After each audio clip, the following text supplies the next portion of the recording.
नमस्कार, जय हिंद, जय भारत। मैं हूं आनंद नरसिम्हन और अखाड़ा में आपका स्वागत है। अखाड़ा के इस अध्याय की शुरुआत करेंगे उस खबर से जिस पर पूरी दुनिया की निगाहें टिकी हुई हैं। वर्ल्ड लीडर व्लादिमीर पुतिन का अब से कुछ घंटों बाद दिल्ली आगमन होने वाला है। गुरुवार की शाम करीब 6 बजे व्लादिमीर पुतिन का विमान दिल्ली में लैंड होगा। दिल्ली में प्रधानमंत्री नरेंद्र मोदी और व्लादिमीर पुतिन की मुलाकात होने वाली है और इस मीटिंग पर पूरी दुनिया की नजरें टिकी हुई हैं। पीएम मोदी और राष्ट्रपति पुतिन के बीच कौन सी महा डील होने वाली है, इसकी पूरी डिटेल आज अखाड़ा के इस अध्याय में आपको बताएंगे। उससे पहले आपको पुतिन की सिक्योरिटी से जुड़ी एक रिपोर्ट दिखाते हैं। भारत दौरे से पहले उनकी सुरक्षा टीमें दिल्ली में उतर चुकी है और राजधानी अभी से हाई सिक्योरिटी मोड में चल रही है। हम आपको दिखाएंगे पुतिन की उस सुरक्षा प्रणाली की अंदरूनी तस्वीर जो आधुनिक तकनीक और अदृश्य घेरों से मिलकर बनी है।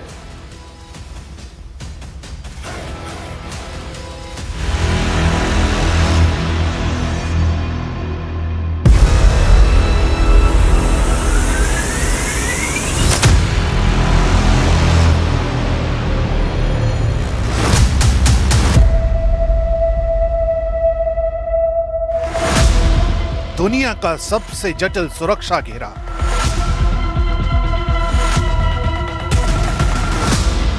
पुतिन के सुरक्षा घेरे का रहस्यमय दस्ता।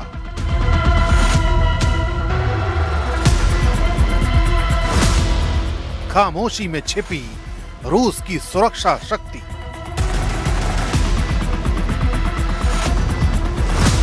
पुतिन की सुरक्षा का अदृश्य कमांड नेटवर्क। रूस में राष्ट्रपति की सुरक्षा सिर्फ एक प्रोटोकॉल नहीं बल्कि राष्ट्रीय रणनीति का हिस्सा है। यही वजह है कि पुतिन की सुरक्षा दुनिया की सबसे जटिल और रहस्यमय सिस्टम में गिनी जाती है। इस तंत्र की रीढ़ है फेडरल प्रोटेक्टिव सर्विस यानी एफपीएस।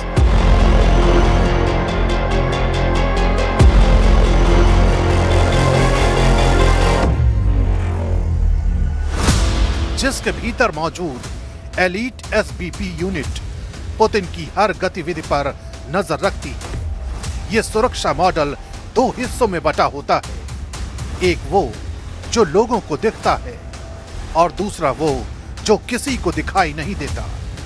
इन्हीं अदृश्य परतों में असली ताकत छिपी होती है, जहां स्नाइपर्स, इलेक्ट्रॉनिक जैमर्स और सर्वेलांस टीमें लगातार एक्टिव रहती हैं।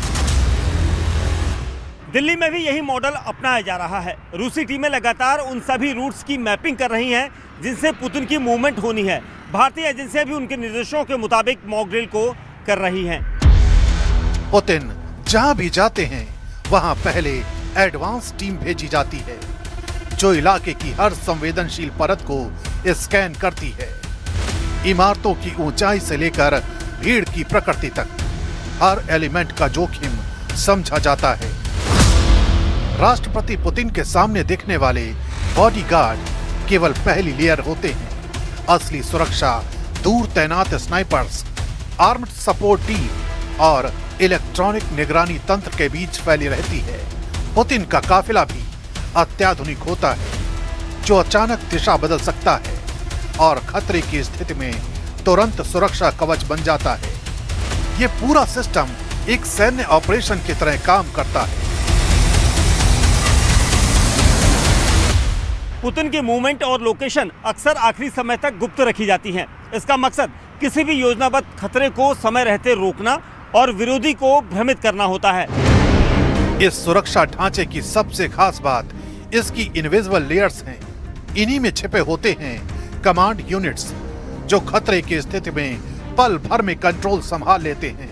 डिकॉय काफिले असली वाहन की दिशा को छिपाते हैं और सिग्नल जैमिंग सिस्टम किसी भी रिमोट एक्टिवेटेड हमले को डीएक्टिवेट कर देते हैं। यह पूरा सुरक्षा तंत्र एक ही संदेश देता है कि रूस अपने राष्ट्रपति की सुरक्षा को सबसे ऊपर रखता है। पुतिन की सुरक्षा सिर्फ औपचारिक व्यवस्था नहीं है बल्कि वही ढाल है जिसे रूस अपनी ताकत और अपनी सोच का हिस्सा मानता है। यही वजह है कि उनकी सुरक्षा देश की शक्ति, उसकी तैयारी और उसकी रणनीति तीनों को एक साथ दिखाती है।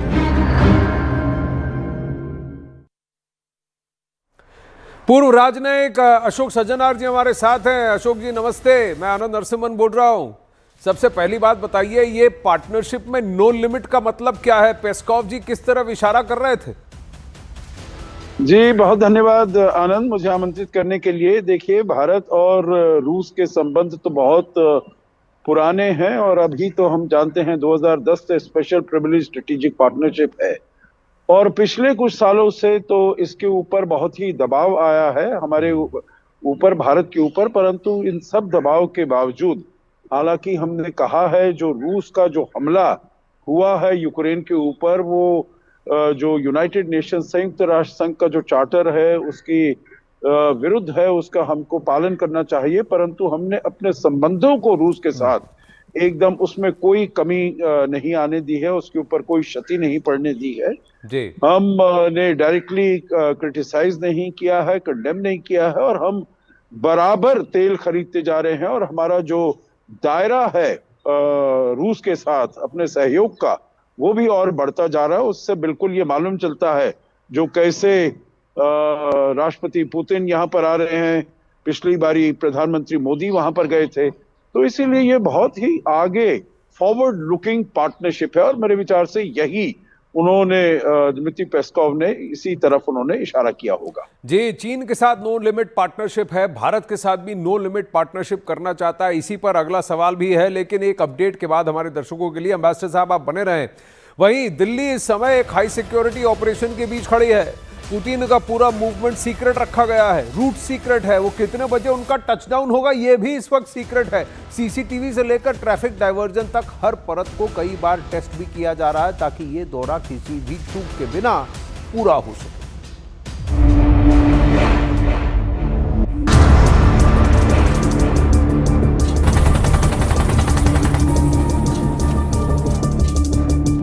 रूस यूक्रेन युद्ध के बाद पुतिन की सुरक्षा व्यवस्था पहले से कहीं ज्यादा कड़ी हो चुकी है। यही वजह है कि उनकी टीम कोई जोखिम नहीं लेती।